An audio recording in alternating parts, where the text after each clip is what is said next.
Okay, so originally I had a full, 15-20 minute piece planned out, but I'd been really busy this week and I didn't have time to finish the script or record anything, so I carved out a little pocket of time to record this to tell you that I had no time to record anything.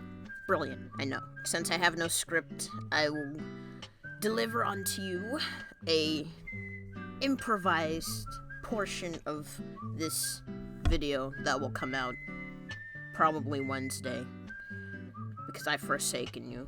I had a lot of thoughts on this series I'm supposed to talk about, but a lot of my commentary is kind of unfocused, so more likely than not, it will not end up in the final product, but I had to talk about it because it's really piquing my interest right now.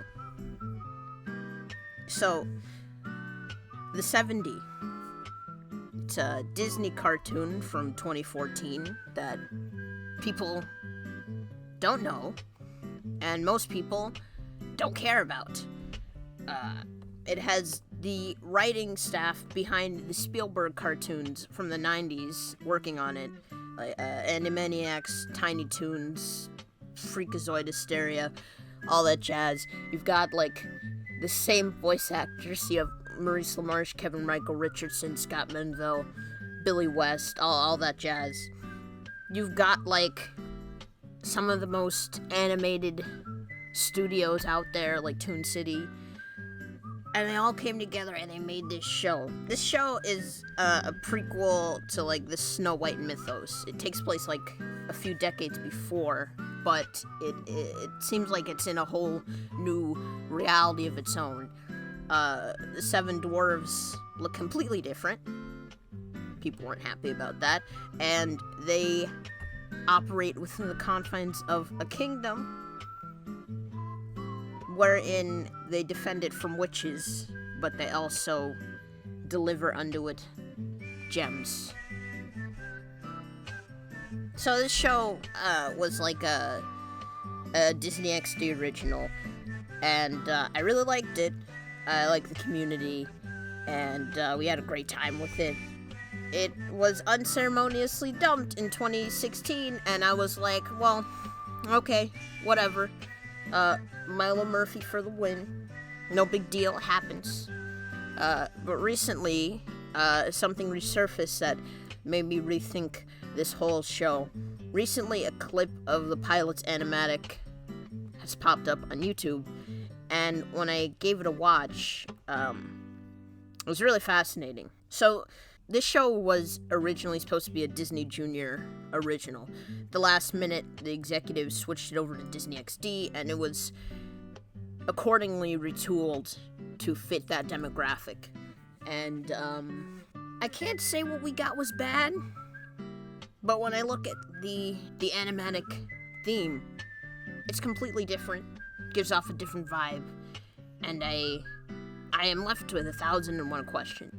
I'm left to imagine what our reality would be like with this new show, and it's just eating me alive, because I can't say that I was disappointed in what we got, but based off of what we're getting right now, there's so much more we could have gotten. You know, it's a common occurrence for angry people on the internet to be like, "Aw, man, what were these writers thinking?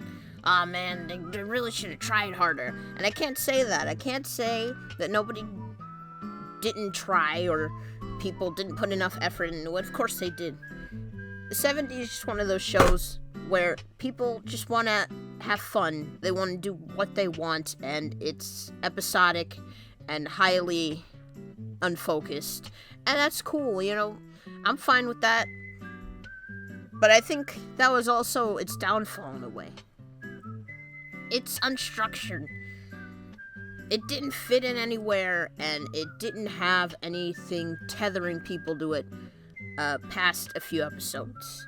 If you weren't really invested with this universe, you were probably bored out of your skull and you left after a while, which is through no fault of their own or yours.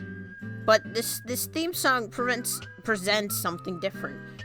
It's regimented, it's structured, It's short, sweet, and to the point. I can't imagine how the tone may come out in this series. The theme song for the 7D is composed by Perry Grip, and it has, like, that feel, that vibe to it. It's wild, it's bombastic, it's silly, and it's great. But, this is a whole other ballpark, and I'm left twiddling my thumbs thinking, wow, we missed out on a lot. And, that's tragic. Disney Junior stuff has been popping off. The past 10 years, it's really hit its stride. We've gotten some of the best animated content in the past decade because of the stuff that's airing on Disney's preschool platform. And I think that it might have been a better fit for that. For one, they seem to be really, really good at adapting older properties to be palatable to kids of today. And beyond that, they're usually more focused and more serialized than a lot of the stuff on Disney Channel. I mean, I'm gonna be honest, I'm gonna be real. You're gonna be mad. Sophia the First will always be more structured than Star Versus. Don't at me. Don't fight. It's just the truth. And if the 7D had that kind of structuring, I feel like people would cop to it more. It didn't have to be highly serialized, lore-heavy, action-adventure wank. I don't know if I'd really want that. I mean, that was what the Dwarfen trilogy was supposed to be, but I mean, like, I'm not asking for that. It's just, the 7D is an interesting piece because it didn't fit in with where it was supposed to be, and when it went, Disney acted like it didn't exist. It's like one of the few programs that are not on Disney now, and they've been archiving stuff from like the late 2000s onward.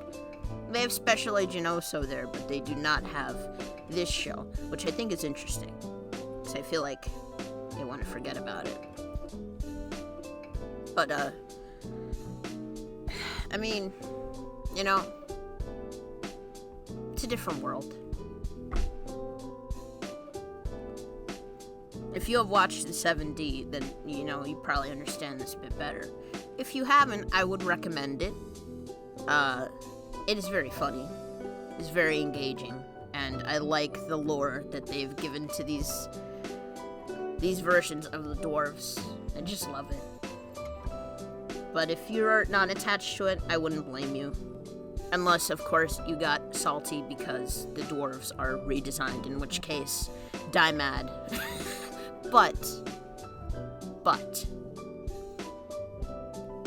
there's a whole other treasure trove of series that are undiscovered and considered unloved, and, well, that's what next week's piece will be on.